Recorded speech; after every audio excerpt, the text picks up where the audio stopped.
parece um pouco diferente dos outros, realmente, mas que faz todo sentido quando a gente olha para o contexto. E dessa vez quem vai falar é o Messias, ele é o meu primo. Eu vou começar com uma oração e depois ele vai se apresentar, tá bom? Senhor Deus, ó Pai, nós te agradecemos por mais essa oportunidade de conhecermos a Ti, ó Deus, de conhecermos a Tua palavra, Pai. Agradecemos a Deus porque podemos estar aqui reunidos, mesmo que virtualmente. Agradecemos a Deus pela presença do Messias entre nós, ó Pai. Agradecemos a Deus porque o Senhor tem nos sustentado, tem providenciado todas as coisas. O Senhor tem cuidado, ó Pai, dos nossos estudos, ó Deus, da nossa família. O Senhor tem cuidado da nossa saúde, mesmo nesse contexto de caos. Senhor, eu te peço, acalenta, Senhor, o nosso coração, nos ajude, ó Deus, a servirmos a Ti, a Deus, e ao próximo, sobre o todo da vida, para que possamos, ó Deus, agirmos conforme o Teu caráter, em cada circunstância, Pai. Essa é a minha oração, em nome de Jesus. Amém. Amém. Tá Estão contigo. todos me vendo? Eu acredito que sim, né? Estão todos me ouvindo bem? Sim. Maravilha. Então é o seguinte, meu nome é Messias, certo? Eu sou pernambucano, mas já fazem 17 anos que eu moro no Rio Grande do Norte, tá? Que mais? Eu sou filho de pastor, né? Sou filho de pastor. E sou batista, por isso que eu e Isa fica aí brincando sobre a gente ser primo, né? Na verdade, ela que é minha prima e não o contrário. Mas, enfim. Então, eu já estou dentro do ministério pastoral aí, junto ao meu pai, a minha família, minha mãe e minha irmã, né? Somos uma família de 4 pessoas, há mais ou menos, se considerar que a gente veio para cá em 2005, já fazem também 17 anos, né?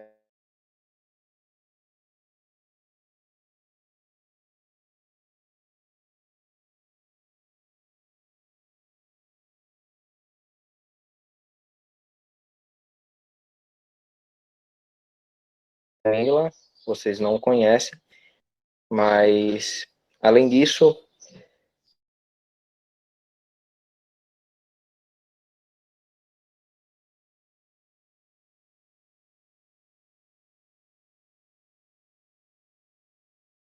do semiárido na cidade de Angicos, tá?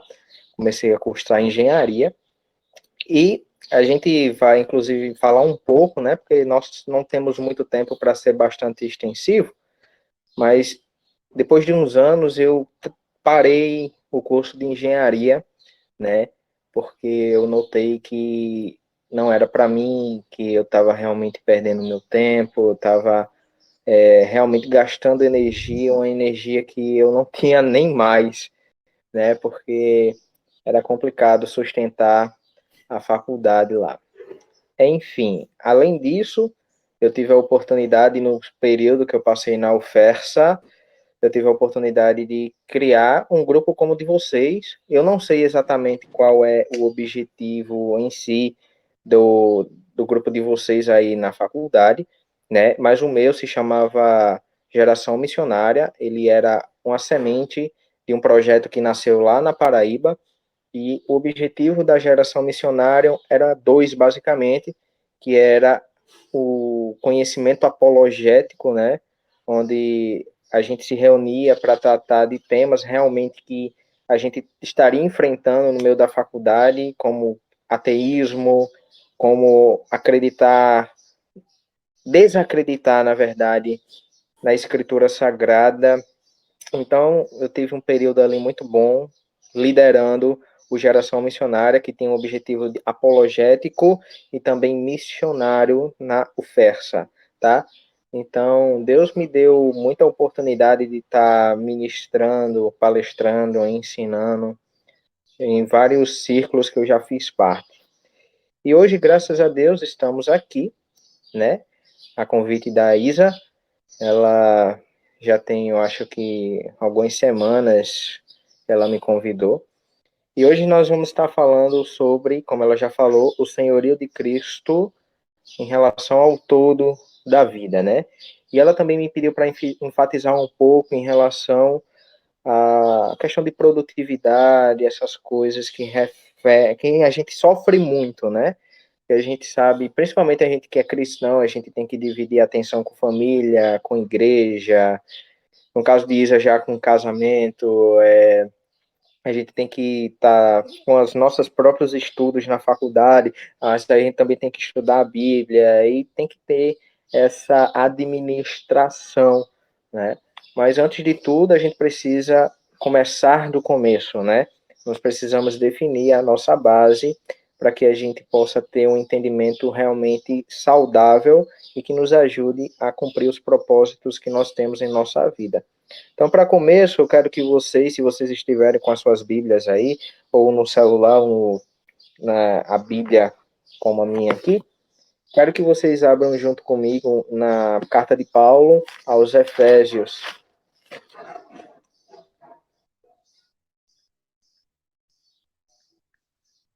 Não, como eu disse, eu não vou me estender muito, porque conversando com a Isa, eu estou com o objetivo também de ouvir vocês, né? Para que vocês falem quais são as dificuldades de vocês. E é muito importante isso, porque, como diz o provérbio, a sabedoria habita na multidão de conselhos. Não é assim? Enfim, Efésios, capítulo 1. Alguém está com alguma Bíblia aí? Se alguém tiver com a Bíblia, por favor, ligue seu microfone, certo? E leia para nós a partir do verso 15, ok? A partir do verso 15 até o verso 23.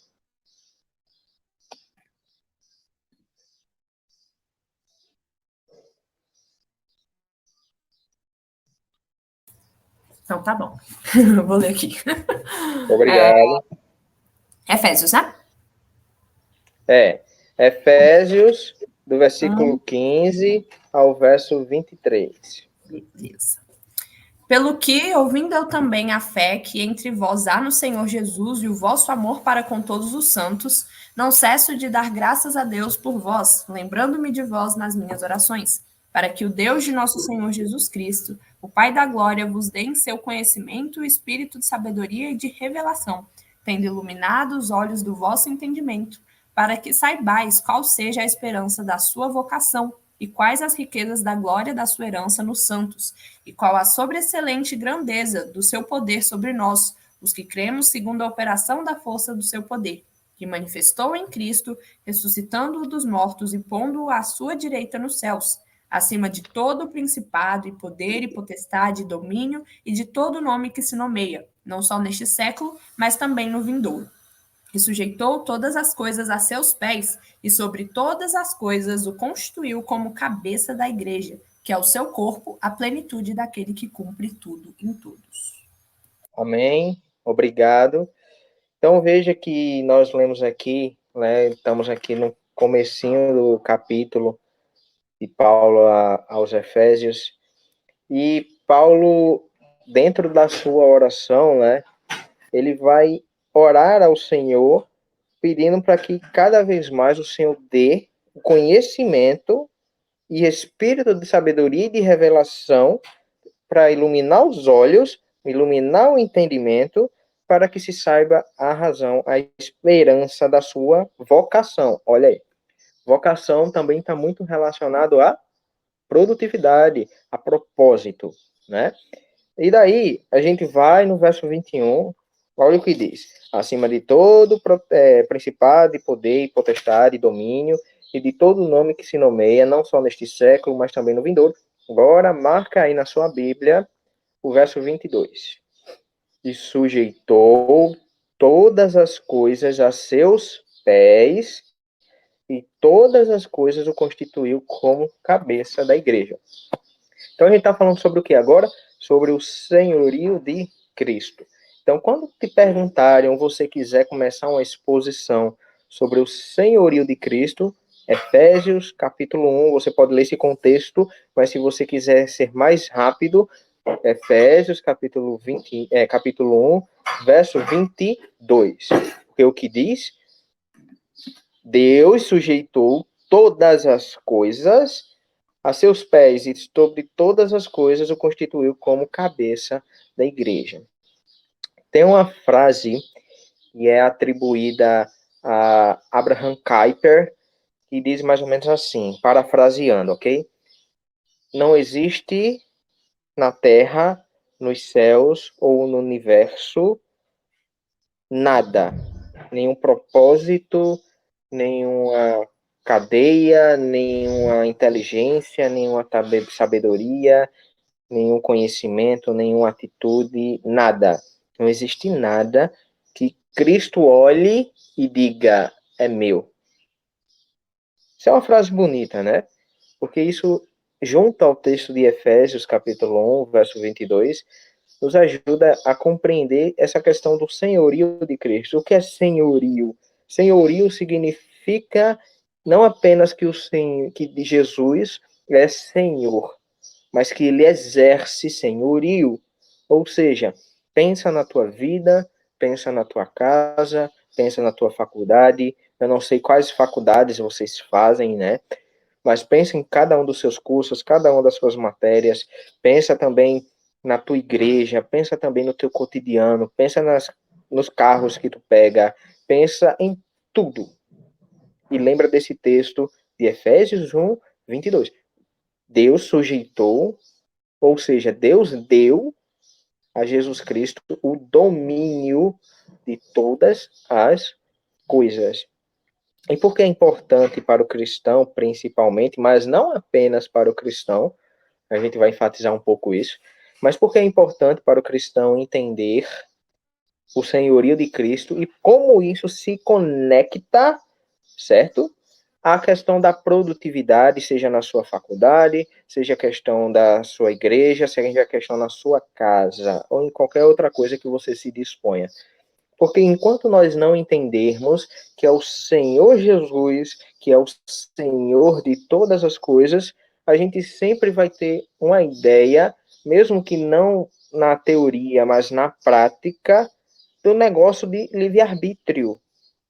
Eu não sei, assim, qual é a visão de todos acerca disso, mas eu não creio, e biblicamente eu vejo assim, que não existe livre-arbítrio. Ou seja, por que não existe livre-arbítrio? Porque o Senhor Jesus é o quê? O Senhor de todas as coisas. Ou seja, aqui o texto de Efésios diz que Deus sujeitou todas as coisas aos pés de Jesus Cristo.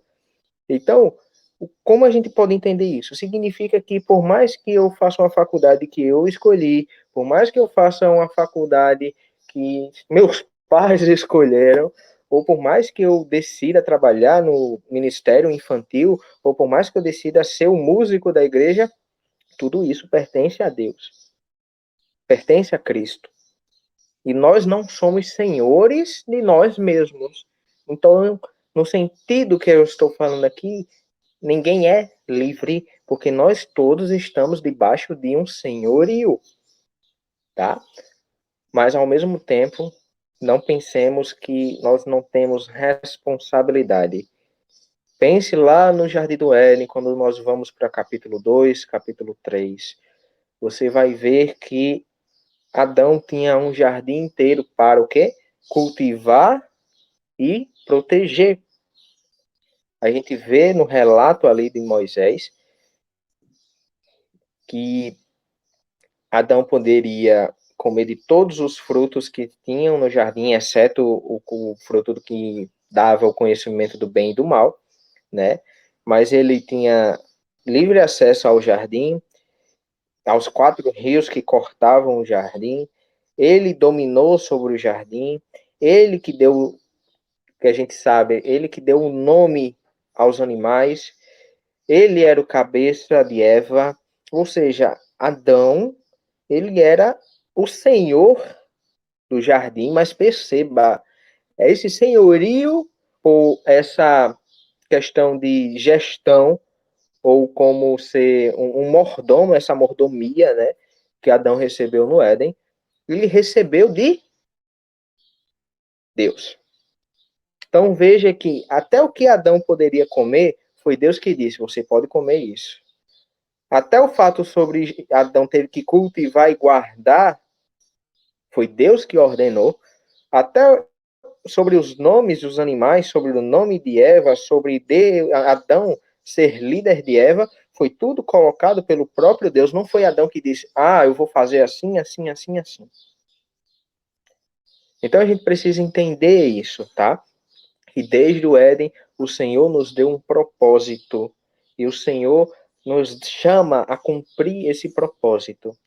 Então, quando a gente lembra que Cristo é o Senhor de todas as coisas, nós precisamos nos lembrar. Será que eu, Messias, será que Isa, será que os demais que eu ainda não aprendi o nome, será que nós estamos colocando a nossa vida debaixo do senhorio de Cristo?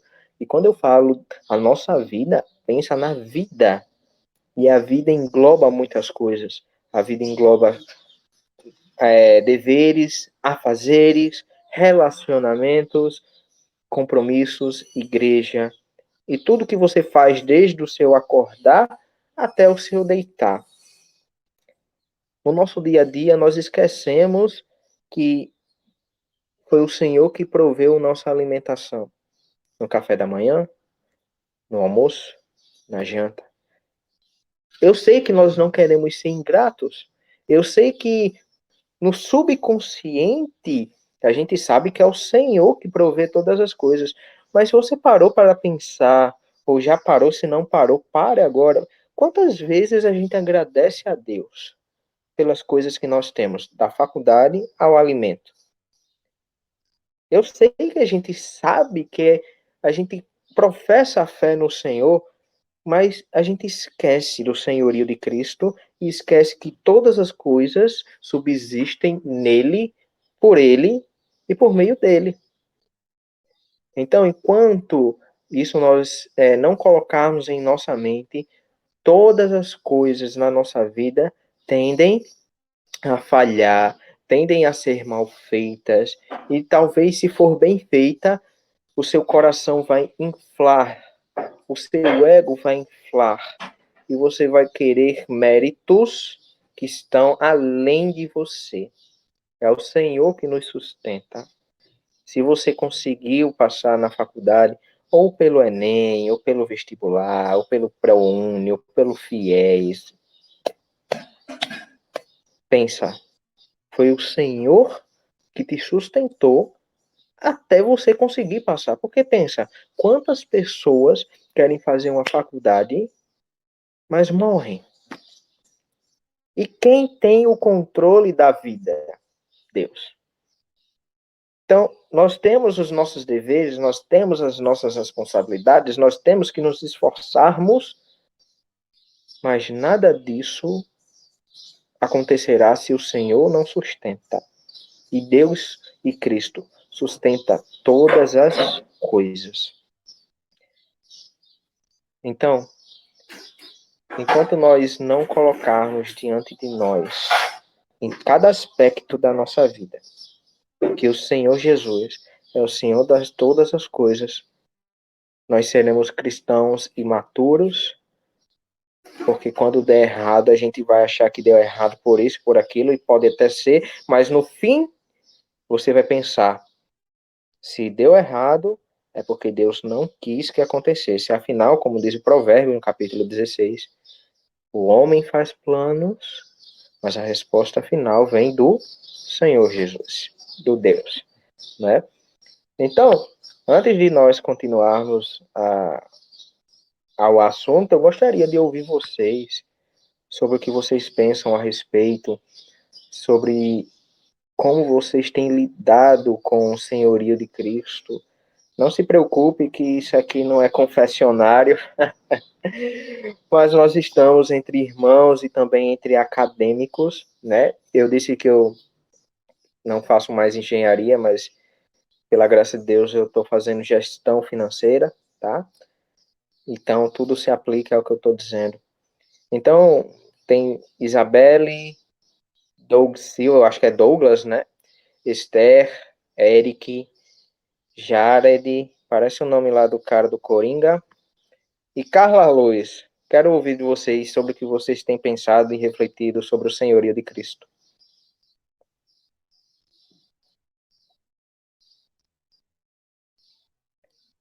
Não esperem pelo outro não, senão eu vou dizer, Esther, fale, Isabelle, fale.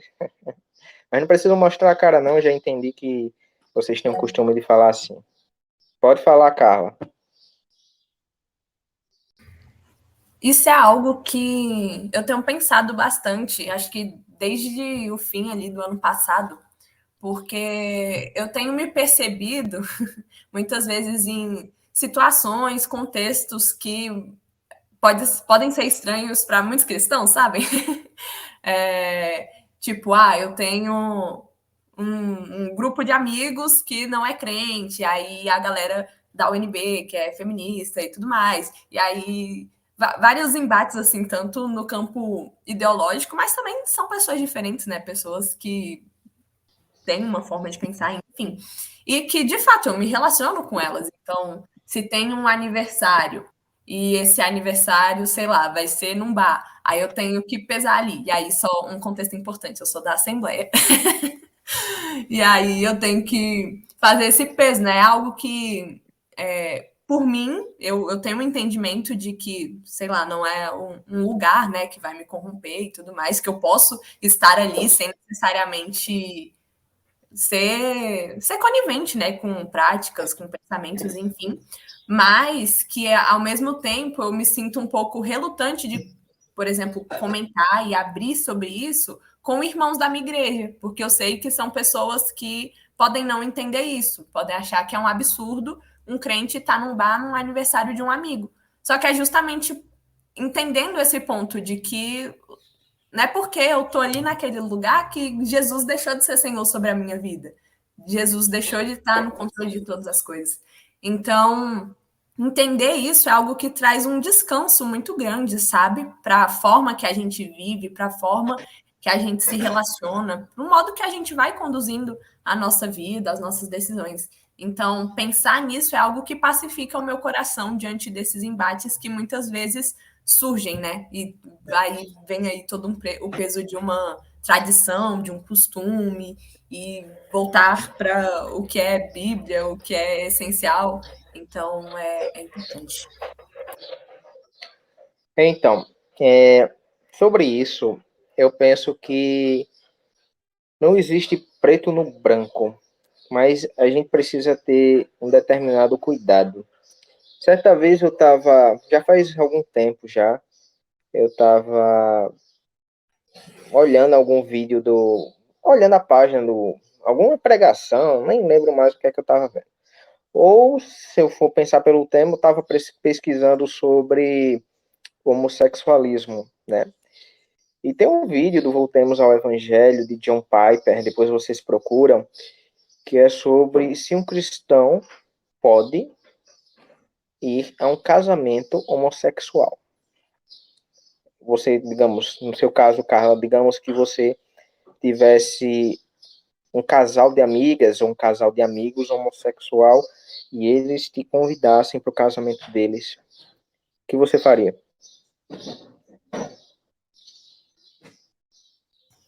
A princípio, a gente já teve uma conversa sobre isso lá na igreja, então eu tenho uma resposta. Que muito provavelmente, se essa pessoa é minha amiga de verdade, né, ela já sabe o que eu penso sobre isso. Então, isso é algo que eu fico pensando, né? Porque casamento é algo sagrado, estar ali seria um testemunho muito forte. Então, acredito que eu explicaria, né, do porquê de não estar e tentaria comunicar que não é porque eu não estou ali que eu não amo aquela pessoa e que se ela realmente for minha amiga, né, e me conhecer, ela vai saber que esse aspecto da fé, do que a Bíblia diz, é algo importante para mim. Então, seria difícil, mas acredito que iria por aí.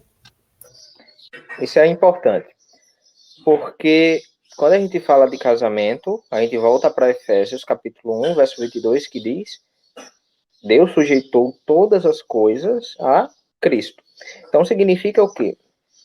Significa que Cristo é o Senhor do casamento. Então, tudo aquilo que não é segundo o senhorio de Cristo no casamento, não é casamento. Isso é algo até lógico, né?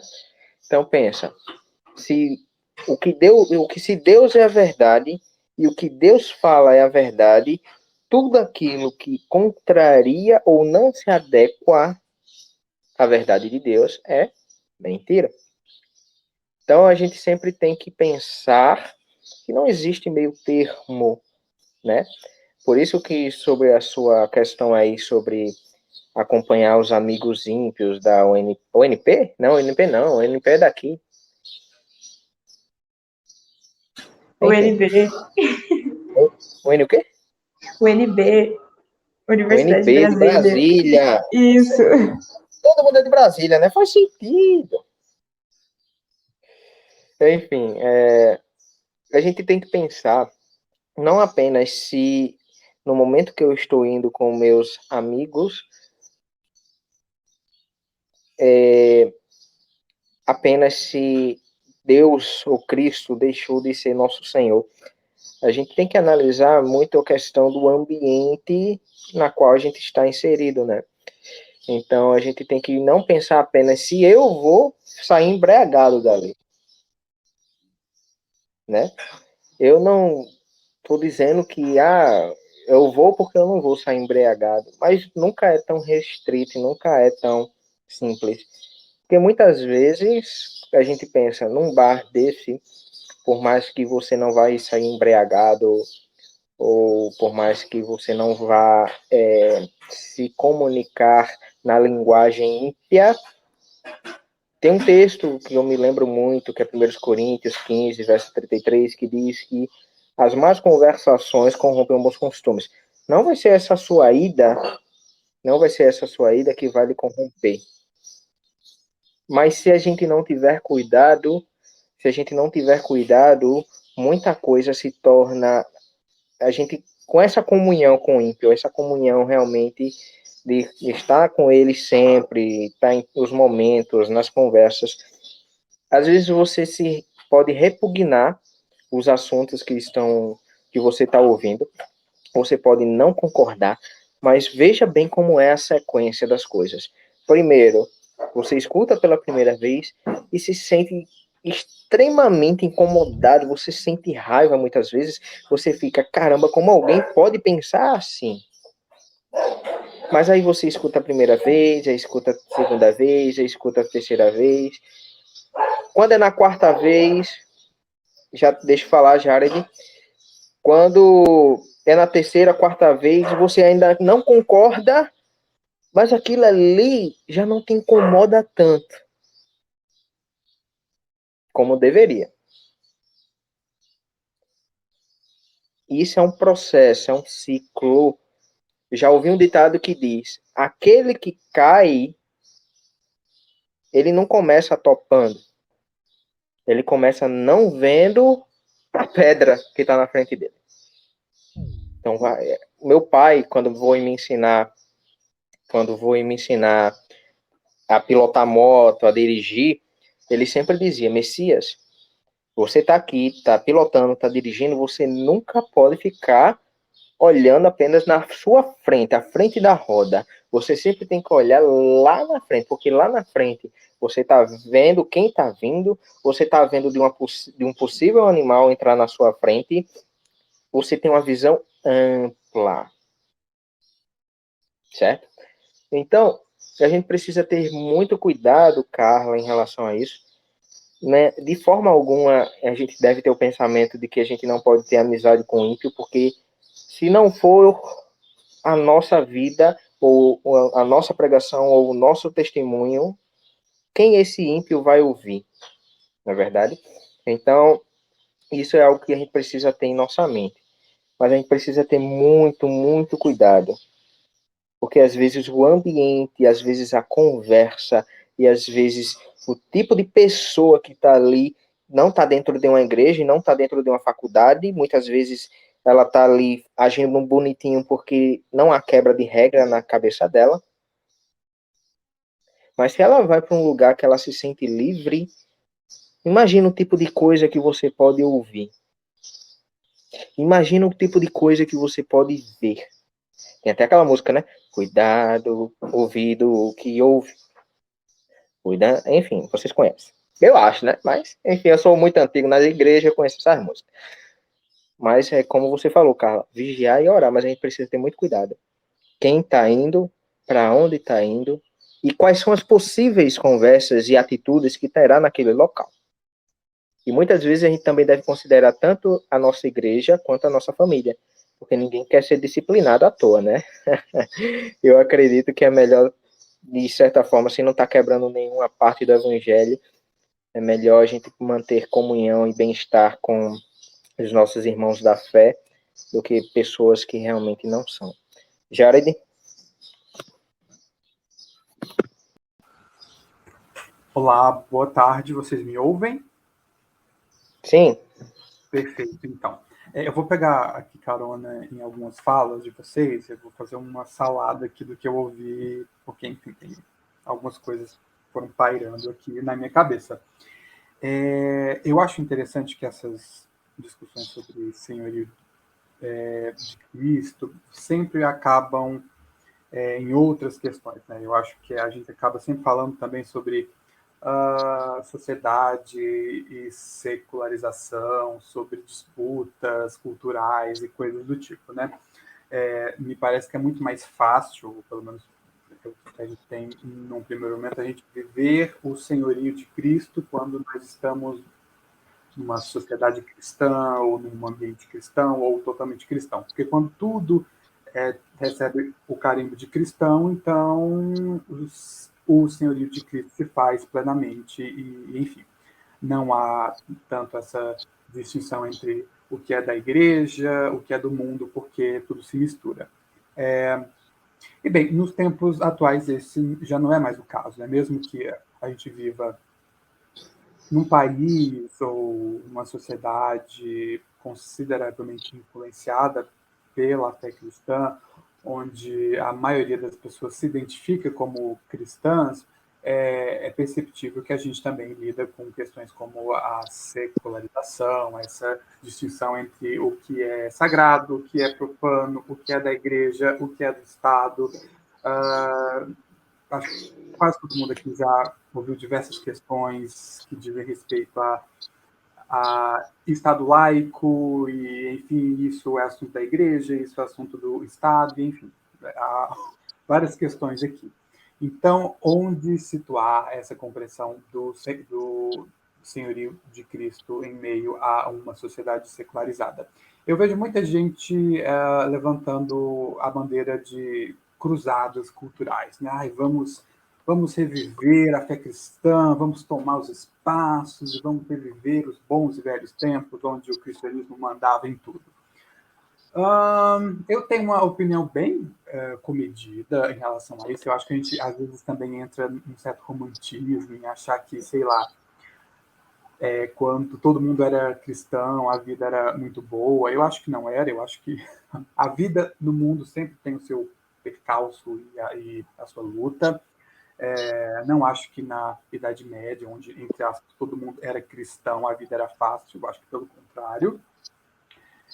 E eu, particularmente, tenho a impressão de que quando o mundo se faz muito presente, né, é aí que talvez a gente tenha a oportunidade de fazer a diferença. Não como discurso piegas e idealista, mas de fazer uma diferença porque a gente está sendo diferente ali, né? Quando todo mundo é cristão, como é que você vai ser diferente? Como é que você vai fazer a diferença? Não há diferença. Agora, quando você está em um ambiente em que você é distinto, é uma oportunidade de você ser sal e luz, né? De você ser aquela coisa que está destoando ali, né? Que faz uma diferença. E é por isso que eu não fico tão aterrorizado quando, por exemplo, eu estou no ambiente acadêmico e, eventualmente, eu interajo com pessoas que não têm fé ou que, eventualmente, têm uma tendência a ter uma hostilidade em relação à fé. Tem gente que acha que isso é o fim do mundo. Oh, meu Deus, crentofobia na faculdade, oh meu Deus, eu penso o contrário. Eu acho que ali há mais oportunidade, há mais potenciais do que, de fato, essa coisa toda. E aí, pegando a questão aí que vocês trouxeram da homossexualidade, que é um tema que muito me interessa, eu estudo muito sobre essas questões de sexualidade, formas mais pastorais de lidar com isso. E tem um livro muito interessante que eu acho que dá uma resposta bacana sobre essas questões, que é um livro que talvez alguns aqui conheçam, que se chama Pensamentos Secretos de uma Convertida Improvável. Ele é publicado pela Monergismo. É um livro de uma capa, enfim, cheia de flores, enfim, típico livro tem cara de ser para mulheres, assim, mas é um livro para todo mundo. O livro conta a história da Rosária Butterfield. Ela era professora universitária, então, assim, trazendo novamente esse lance do ambiente universitário hostil à fé cristã. E bem, a Rosária, ela tinha aquele típico estereótipo da professora progressista, de esquerda, totalmente assim, e no livro ela diz que ela tinha muita hostilidade, sim, aos cristãos, à fé cristã, achava que os cristãos, em média, eram pessoas idiotas, preconceituosas, estúpidas, e que a fé cristã era uma balela. Enfim, muito bem colocada socialmente, professora universitária e tal. Aí, em meados da década de 90, ela decide escrever um artigo sobre a direita cristã evangélica norte-americana. Ela escreve esse artigo, faz, enfim, afirmações assim, bem severas em relação a esse segmento da igreja, enfim, publica esse artigo. E, enfim, há uma repercussão em torno do que ela escreve e muita gente lê e, enfim, manda cartas para ela. Na época não tinha e-mail ou WhatsApp ou algo do tipo. Então as pessoas recebiam cartas. E ela recebeu muitas cartas. Aí ela dividiu as cartas que ela recebia em 2 pilhas, né? Numa pilha, ela colocou as cartas que eram simpáticas a ela, né? Que, enfim, concordavam com ela, parabenizavam pelo artigo, e, enfim, pessoas que eram, digamos, a favor da Rosária. E na outra pilha, ela separava as cartas dizendo que ela era um ser desprezível, uma pessoa abjeta, uma pessoa que merecia morrer e outras expressões mais baixas que não faz sentido mencionar aqui. Enfim, e ela dividia essas 2 cartas. Até que ela recebeu uma carta que ela não sabia como categorizar, porque não era uma carta de apoio ao que ela tinha escrito, pelo contrário, levantava algumas objeções, mas, por outro lado, era uma carta muito amistosa. Era a carta de um pastor presbiteriano que morava, enfim, perto de onde ela lecionava. Enfim, uma carta muito amistosa, muito cordial, com críticas, mas, enfim, muito amistosa. E o pior, era uma carta que convidava a Rosária, o pastor presbiteriano convidava a Rosária para ir até a casa dele, para jantar com a esposa. Ele já tinha uma certa idade, os filhos já tinham saído de casa, morava ele e a esposa. Aí ele convidou a Rosária para ir jantar na casa dele, porque ele teria muito interesse em esclarecer algumas questões que talvez a Rosária não tinha entendido e talvez estava um pouco equivocada ali. Ela achou aquela carta um disparate, um absurdo, muito ofensiva, jogou a carta fora algumas vezes, depois foi lá no lixo buscar, enfim, ela ficou extremamente impactada com aquela carta. No final, ela aceitou. Ela pensou, bom, o máximo que pode acontecer é eu ter uma péssima experiência e depois eu relato e reafirmo o quanto os cristãos são intolerantes e tal. Enfim, ela aceitou, comprou uma garrafa de vinho e foi com o carro dela até a casa desse pastor para jantar com ele e a esposa. Enfim, não vou contar o resto da história, vocês vão ter que ler o livro Pensamentos Secretos de uma Convertida Improvável, mas, enfim, pelo título vocês já devem ter uma ideia do que acontece. Mas eu gosto muito desse livro porque ele traz muitas questões, né? Desde a questão da sexualidade, né? A Rosária era lésbica também. Então, você tem várias questões sendo colocadas aqui. E eu acho que é um bom exemplo para a gente pensar a nossa relação a partir do senhorio de Cristo, né, estarmos submetidos a Cristo e a sua palavra, mas, ao mesmo tempo, sendo mordomos nesse mundo. Sobretudo para aquelas pessoas que, num primeiro momento, são hostis à nossa fé ou às nossas crenças.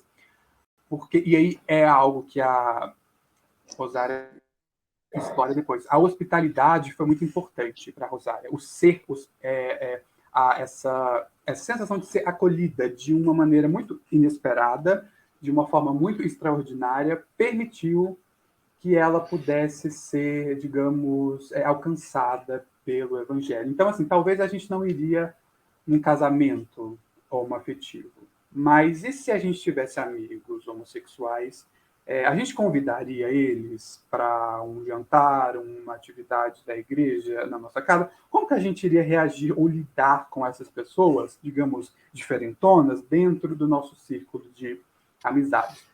Então, eu acho que são momentos como esses que a gente tem certas oportunidades para, de fato, manifestar o senhorio de Cristo, mas também essa hospitalidade, essa mordomia em relação a essa natureza caída, mas também passível de redenção. Enfim, foi isso que me veio. Na cabeça eu falei demais, desculpem, mas é isso. Obrigado por me ouvir.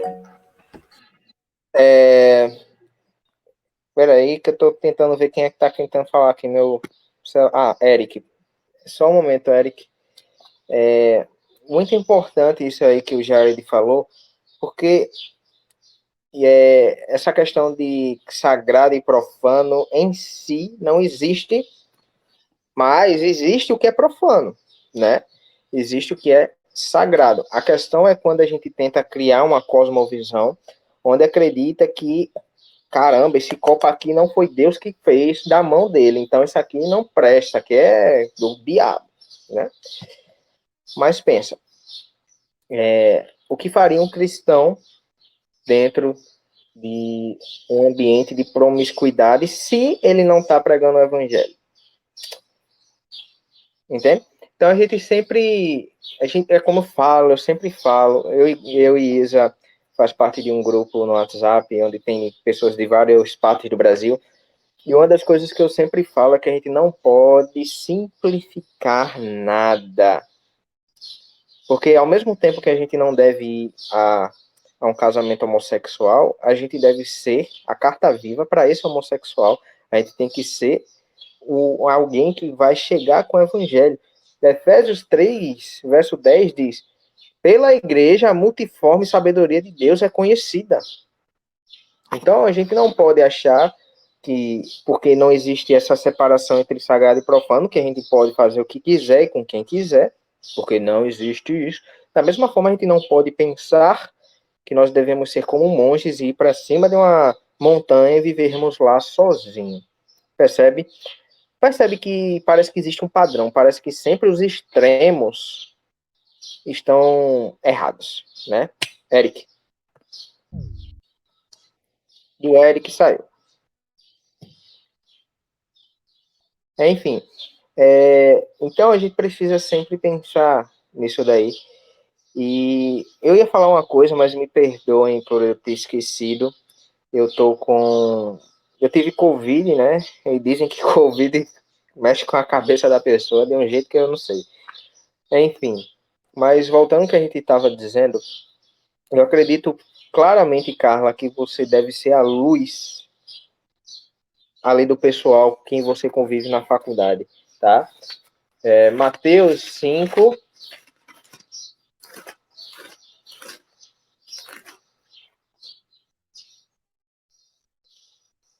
Deixa eu só me ver aqui. Mateus 5, verso 16. Assim resplandeça a vossa luz diante dos homens, para que vejam as vossas boas obras e glorifiquem a vosso Pai que está nos céus. Além disso, 1 Coríntios, capítulo 1, verso 21, parte B, diz que aprove a Deus, foi da vontade de Deus, que todos aqueles que vão ser salvos, sejam salvos por meio da pregação da palavra, né? Então, eu acredito que nossa amizade com qualquer que seja, qualquer ímpio que seja, tem que ser, obviamente, uma relação verdadeira, mas ao mesmo tempo uma relação apologética. O que é uma apologética? A gente sempre está tentando convencer, por meio da palavra, que aquela pessoa não vive conforme a vontade de Deus. Paulo fala isso lá em 2 Coríntios, capítulo 10, verso 15, onde ele vai falar que nós devemos destruir toda filosofia que se opõe ao conhecimento de Deus. E devemos levar as pessoas cativas à sua palavra. Então, novamente, nunca é preto no branco, nunca é, posso ter amigo homossexual? Não, essa é uma pergunta errada. Você pode ter amizade com quem você quiser, até com um bandido. A questão é, qual é o nível de amizade e como você usa essa amizade, como você está dentro dessa amizade e até onde vai essa amizade. Obrigado, mamãe.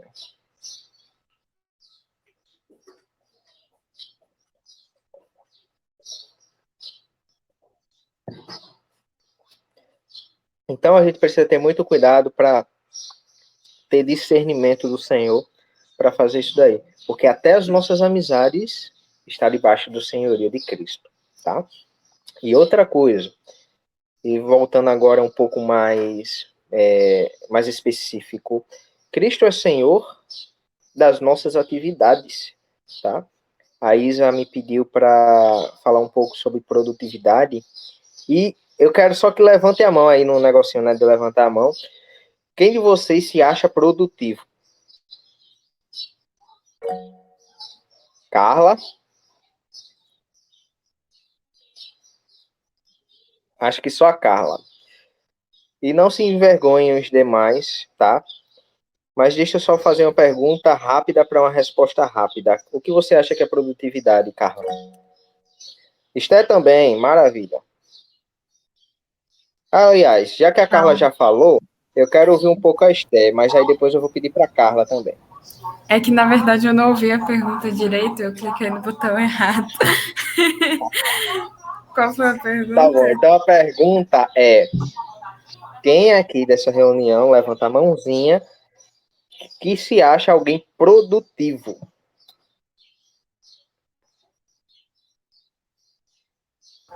A Carla já levantou, mas alguém? Olha, eu acho que outras pessoas deveriam ter levantado a mão. Conhecendo Será? os meus amigos, viu? Vocês estão tudo humildes Será? demais. Mas me diga aí, Carla, o que seria produtividade para você?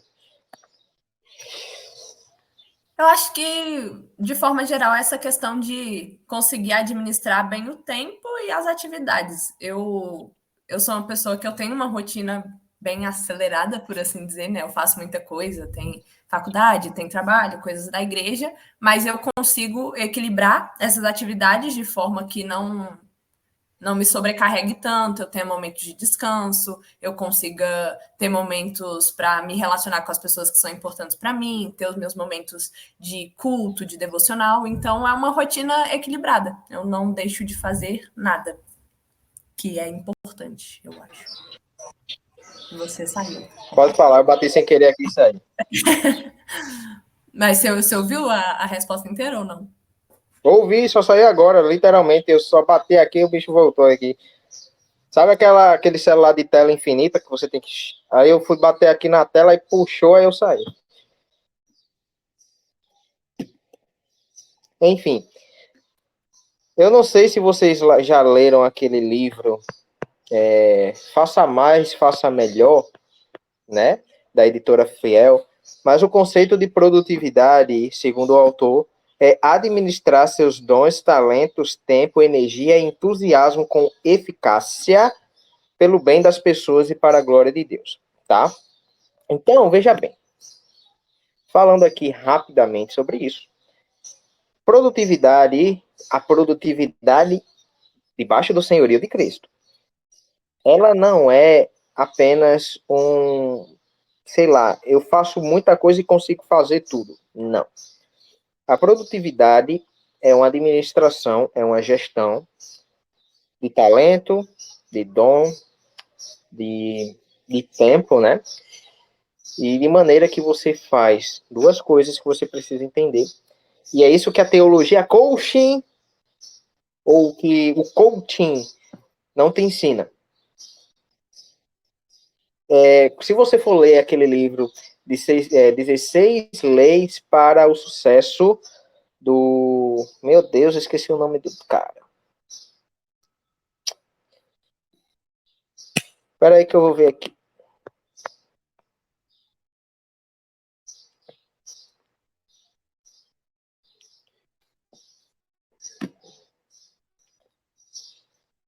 Do Napoleão Hill, tá? E se você for escutar esses grandes coachings aí, seja pastor, seja não pastor, você vai sempre ver que eles sempre individualizam.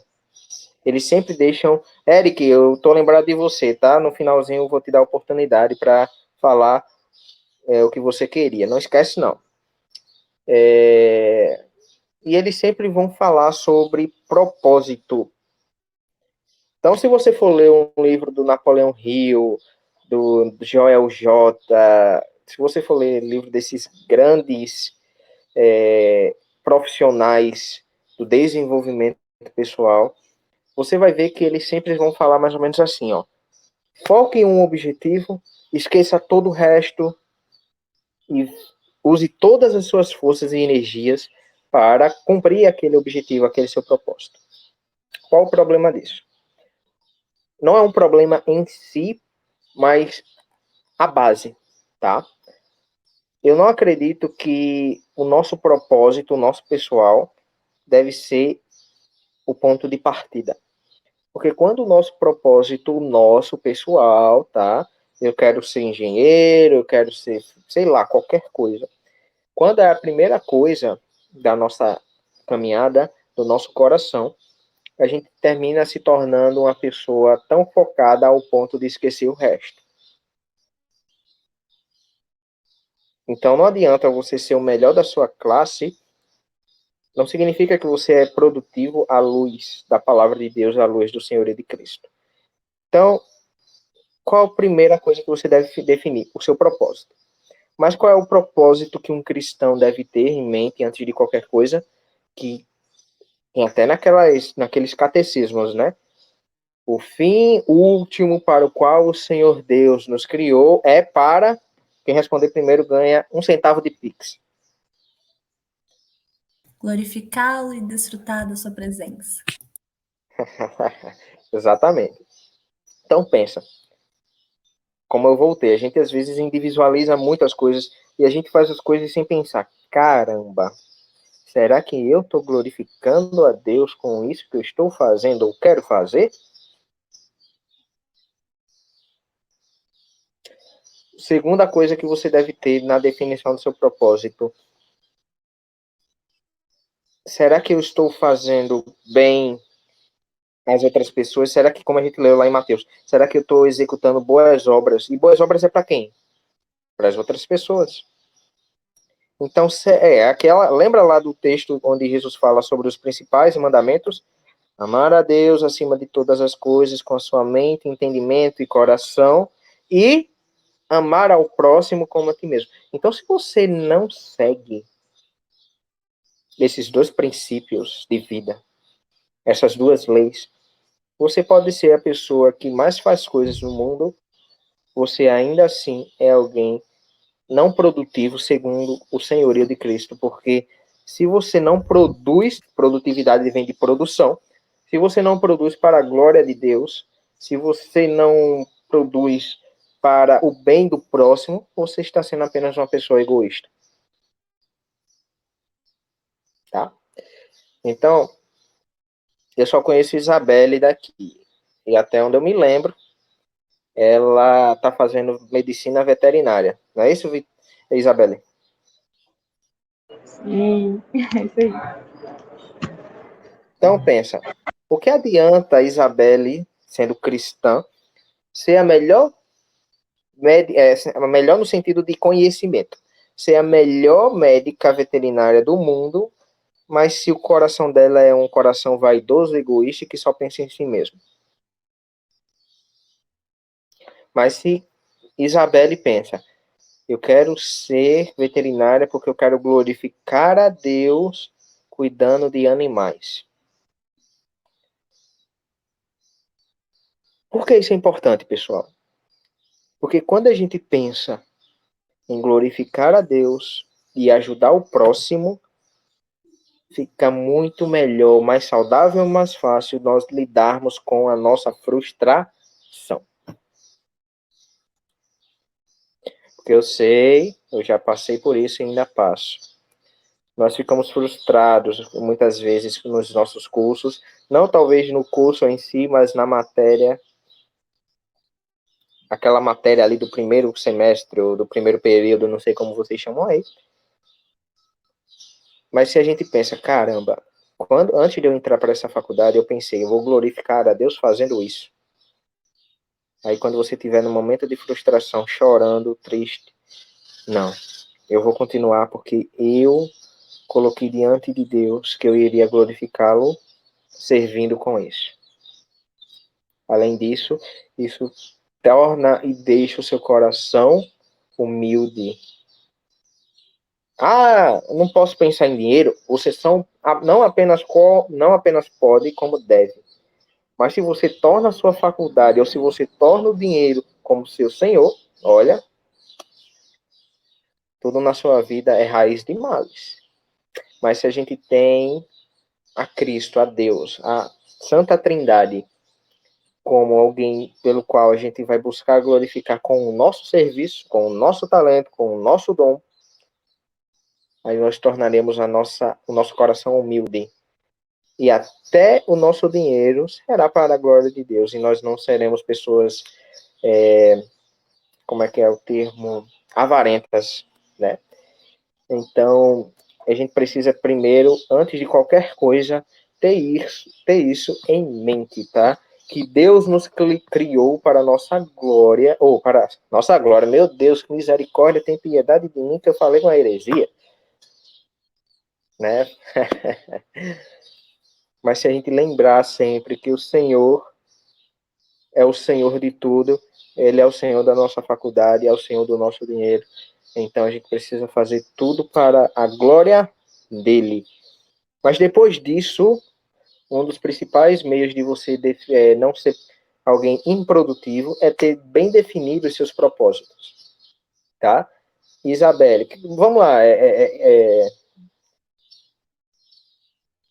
Douglas, você quer ser você está estudando para quê?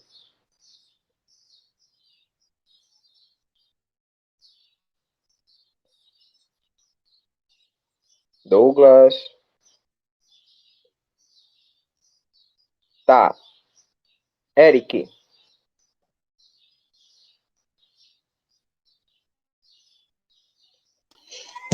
No caso, eu tô fazendo relações internacionais, né? Então, Olha aí, que maravilha. e ao mesmo tempo, é porque eu cogito ainda fazer, né, o clássico, né? Fazer relações internacionais para diplomacia, né? Mas ao mesmo tempo, eu tenho tido uma mente mais ampla em relação a esse tipo de coisa nos últimos anos. Uhum. Sabe? Principalmente porque eu comecei a me interessar mais sobre a questão de missões, né? E a querer fazer seminário. E eu sei que a gente não serve a Deus, né, somente com as coisas eclesiásticas, mas não sei, é mais uma coisa particular minha, né? De tipo, querer trabalhar para a igreja, sabe? Se for possível de alguma forma, assim, sabe? E eu acredito que seja, Eric, porque o seu conhecimento que você vai adquirir na faculdade vai fazer com que você entenda melhor os povos, se relacione melhor com eles e entenda como você deve falar de Cristo da melhor forma. Porque do jeito que eu vou falar para Dona Maria, eu não vou falar para, sei lá, um russo. Não sei nem falar nome russo, tá? Mas você tem que pensar assim, tá? Então, depois que você entende que o seu propósito principal é glorificar a Deus e fazer bem ao próximo, isso é o senhorio de Deus, é o senhorio de Cristo sobre a produtividade, você tem que responder esse chamado, você tem que administrar seus dons, tem que administrar seus talentos, administrar seu tempo, administrar sua energia, administrar seu entusiasmo, tudo para chegar ao equilíbrio de uma forma que você não se torne uma pessoa que no futuro vai ter uma síndrome de burnout, né? Como a gente já vê muitos pastores passando por isso, infelizmente, tá? Mas qual seria... Eu estou sendo bastante sucinto, tá? Porque esse é um tema bastante extenso. Mas